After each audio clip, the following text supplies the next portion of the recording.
Toulouse, plus que jamais ville universitaire, mais attention à l'augmentation des frais d'inscription. Job, c'est désormais une usine de loisirs et de culture. Télé Tam Tam, ou la cohésion sociale entre les services et les patients à l'hôpital Purpan.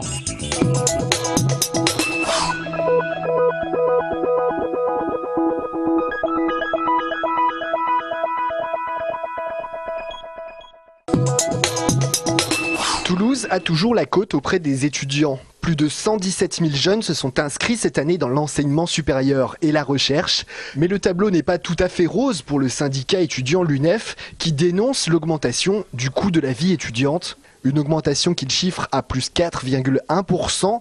Une hausse qui est selon eux en partie aggravée par l'augmentation des frais d'inscription universitaire qui vont de plus 1,7% pour les étudiants inscrits en licence à plus de 4,7% pour ceux inscrits en master. L'augmentation pour cette rentrée pour les étudiants, elle est en moyenne, selon les postes de dépenses, de 1,7%. Les frais d'études des étudiants en France sont 4 fois moins inférieurs qu'en Espagne, 6 fois moins inférieurs qu'en Italie et 10 fois moins chers qu'en Grande-Bretagne.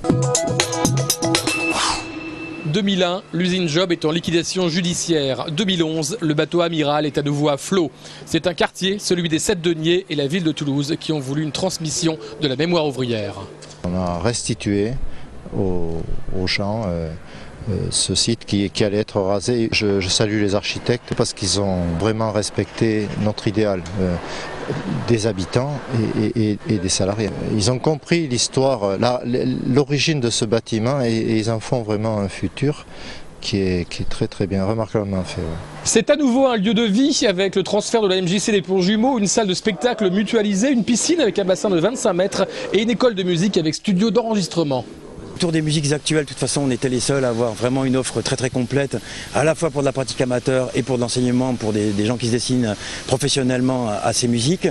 Et là, je pense que même peut-être en France, enfin, sur des écoles spécialisées comme ça doit être une des plus belles. Ce lieu multiculturel où le corps et l'esprit sont réunis sera inauguré samedi.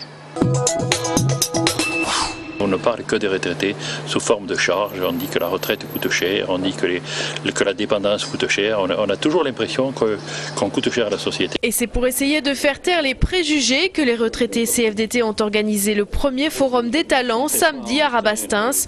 Une façon d'échanger en tant qu'acteur de la société, une société pourtant parfois ingrate. On n'est plus dans la société de partage, donc, qui effectivement permettait de mutualiser la vie. Enfin, du début jusqu'à la fin. Moins visibles que les actifs, les retraités n'en ont pas moins une vie bien remplie et souvent guidée par la solidarité. Parce que je participe à une association qui s'appelle VSA, Volontariat et Soutien par l'Art. Nous allons particulièrement dans des lieux de collectivité, c'est-à-dire plutôt dans les maisons de retraite. Nous avons la même culture que les personnes qui sont en maison de retraite et donc nous savons apporter quelle culture, quel art. Les retraités ça coûte cher, moi je dirais l'inverse. Franchement, il n'y avait pas les retraités qui ont du temps en dehors puisqu'ils ne sont plus actifs.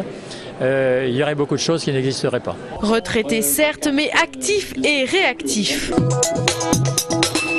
Télé Tam Tam, la chaîne interne de l'hôpital des enfants à Purpan, fête ses 7 ans. Avec plus de 200 reportages réalisés, cette chaîne a pour but de mettre en scène des enfants hospitalisés pour des enfants hospitalisés. Au moment du lancement de Télé Tam Tam, c'était une sorte de pari finalement que de faire de la télé dans l'hôpital. Et petit à petit, on a vu que aussi bien les équipes de soins, les médecins, les familles, les enfants, les éducateurs, l'équipe enseignante, tout le monde s'est saisi de ce moyen d'expression. Et l'évolution majeure, ça a été vraiment l'implication de tous les acteurs de l'hôpital dans la réussite de cette chaîne. Que ce soit devant ou derrière la caméra, Télé Tam Tam place l'enfant au cœur de ses programmes. C'est le cas pour Alexandra, grande habituée de la chaîne. J'ai participé à un clip vidéo, à un atelier cuisine, à des mises en scène pour des histoires. J'ai écrit des histoires aussi, et puis voilà.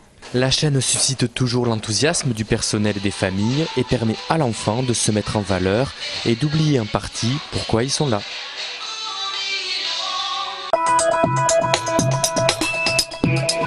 Tous ces produits contiennent de l'huile de palme. Le WWF dénonçait ce week-end cet abus en luttant pour la création d'un logo zéro déforestation afin d'informer les futurs consommateurs. Dimanche, les Féminines de Muret ont rencontré le PSG à domicile pour la 3e journée du championnat de France de première division. Une belle affiche pour la petite équipe qui monte. C'est tout à leur honneur de jouer contre Paris, d'en profiter au max pour rien regretter à la fin. Mais les bonnes résolutions n'ont pas suffi aux Muretaines qui ont dû s'incliner 1-5. Sur le plan physique, elles ont une cran d'avance sur nous. Mais je suis contente parce que de mes coéquipiers, parce qu'on n'a pas baissé la tête. On a donné tout ce qu'on a pu, et puis voilà, on a joué avec nos moyens et on a du travail et c'est bien. Épreuve de leur engagement sur le terrain, les tribunes du stade étaient pleines. Le parent pauvre du foot masculin commence à gagner son propre public malgré la différence de traitement. Le football féminin, il est bien parce que ça joue, c'est très peu arrêté, il y a très peu de fautes, ça joue d'un but à l'autre. C'est pas le même engagement. Les garçons, ils vont plus être dans les coups, le combat, et les filles, ça sera plus dans l'engagement. Elles vont tenir jusqu'à la fin du match, elles vont se défoncer. Il manque beaucoup de moyens. Il faudrait peut-être en mettre un peu moins chez les garçons et maintenant il faudrait qu'il ait un peu plus s'occuper du foot féminin parce que c'est pas notre métier. On a nos métiers, nos études. Dimanche prochain, les Muretaines se déplaceront à Rodez pour une nouvelle rencontre à 15h. À l'arraché, les Rouges et Noirs sont sortis vainqueurs de leur déplacement à Agen vendredi soir. D'abord dominateurs, les hommes de Guinoves ont perdu le fil de la rencontre en deuxième mi-temps au point d'être menés 23-17 à la fin du temps réglementaire. Sur la dernière possession de balle, Bézi trouve parfaitement McAllister qui transperce et aplatit. Les Toulousains n'ont rien lâché, les voici 3e du top 14 après 5 journées. Samedi soir, les Violets recevaient la Lanterne Rouge Nancy. À la 59e minute, grâce à un superbe numéro de Franck Tabanou sur le côté gauche, l'attaquant turc du TFC Umut Bulut n'a plus qu'à pousser le ballon dans les filets. Victoire 1-0 des hommes d'Alain Casanova qui restent dans le rythme. Après 8 journées, les Toulousains sont 3e de la Ligue 1 avec le même nombre de points que Lyon et le Paris Saint-Germain.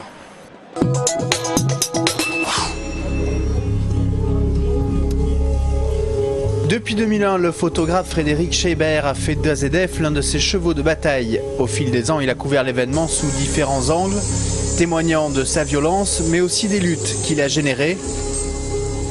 Celles des salariés du site, des riverains et des associations de victimes.